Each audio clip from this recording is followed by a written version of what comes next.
नैबे थानाय 8 तारिखआव 8 जानुवारि दुलाराय बर' फरायसा आफादनि गासै आसाम नाङै डिस्ट्रिक्ट वाइज सिट-इन डेमनस्ट्रेशन सुबुं होस्रिखावनाय हाबाफारि एक फैगोन কোনো বেলেগ উপায় নাই। ইয়াত না বিজেপি আছে, না ইউপিপিএল আছে, না বিপিএফ আছে। আমি বেশিভাবে 12টা সমষ্টিত কংগ্রেসে প্রায় ইয়াত দখল কৰিব।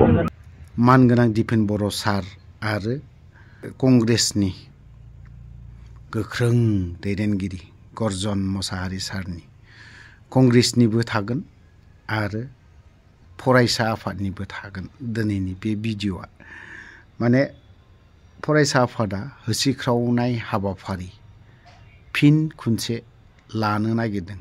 मा जाहोननि थाखाय हाबाफारि होसिख्रावनाय हाबाफारिखौ लानो नागिरदों नैबे मोनसे बाथ्रायाना दिनै फरायसा आफादा होसिख्रावनाय हाबाफारि लायोब्ला गभर्नमेन्टआ जेबो बादा होनाय बा माबा मोनसे गैया, बिदि माना गैया।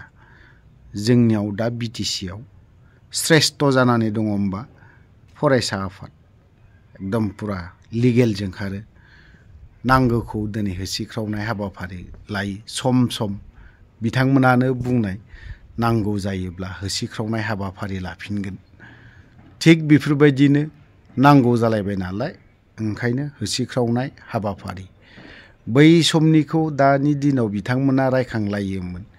गुलि बारुद बायदि रोखोम होसिख्रावनाय बै समनिखौ गावसोरनि होसिख्रावनायखौ रायखाङा। नाथायबा दाबा हले बै समनिखौ रायखाङो। नाथायबा दा गावसोर होसिख्रावनाय हाबाफारि ओंखारनो नागिरोब्लाना सोरबा आफादा सोरबा दल संगठना माबा मोनसेनि थाखाय खुद्रिसारनो नागिरोब्ला अब्लानि समाव बिथांमोनानो बा सोरबा सोरबायानो बादा होना दोननायखौ जों इनडाइरेक्टलि जों खोनायो।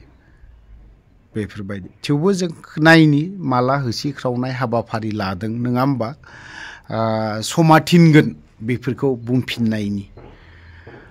दायाखौ मावोब्ला बुंजानोबो हानांगोन, खोनासंनोबो हानाय जानांगोन।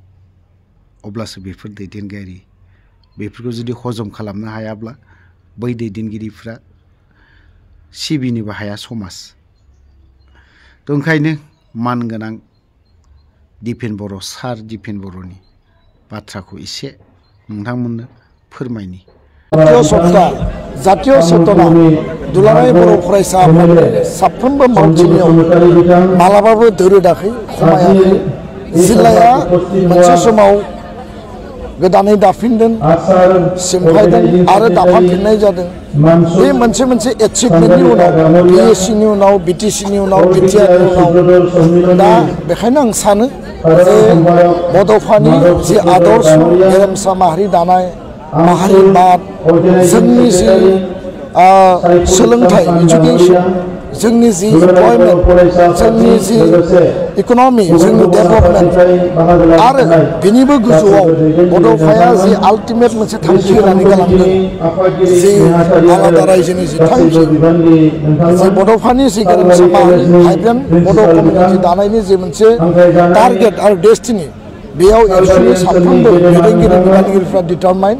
आरो बे खोथाखौनो आङो दिनै बाक्सा जिल्ला एबसुनि बे अपेन सेसनाव बुंदों। लोगोसे गोबां जेंना सुस्रांजाबाय, आरोबाव सुस्रांजानो गोनां दंबावो। बिटिआर गोरोबथानि दफाफोरा माखासे मावफुंजाबाय, माखासे मावफुंजानो गोनां दंबावो। 5 बोसोर बिटिआर सुक्तिया आगान होबाय।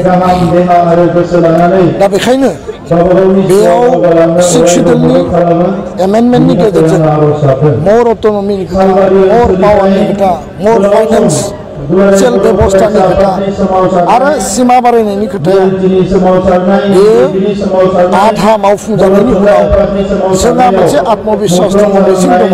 फैबाय थानाय 2 मासनि गेजेराव बे जि गोजोन गोरोबथा, बे जि सुक्ति, बेयो मोनसे गोजौ मर्यादा मोनगोन आरो बेनि गेजेरजों बिटिआरआ पावारफुल जागोन।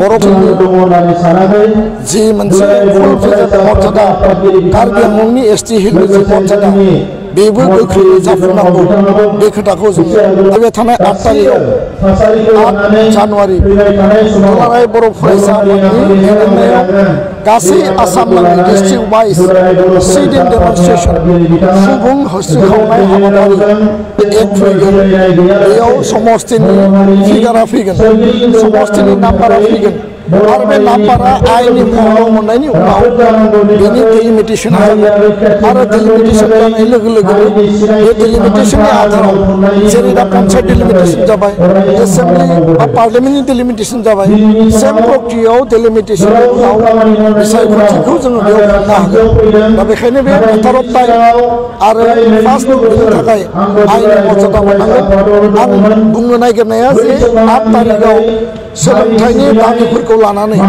सिट इन डेमनस्ट्रेशन जों हाबाफारि लादों गोख्रोङै जों सोमावसारगोन आसाम सरकारखौ जोङो दाबि दैखांदों बिथांमोना प्रतिश्रुति होदों प्रतिश्रुतिया डिले जादों बिथांमोना मावा ना बुङाखै जानाय नङा ना बुङाखै खिन्थु जि प्रतिश्रुति होदों टाइमनि जायाखै बेखायनो जोंनि आसाम जुडिसियेल सार्भिसाव बर' साबजेक्ट सोनाय बर' लेंगुवेज सिटेटआव बर' लेंगुवेज सोनाय 101 बर' मिडियामनि हायार सेकेन्डारि थिसननाय 35 मडेल हाई स्कुल गायसननाय teacher appointment school province election गासै मोन 7 दाबि लानानै जों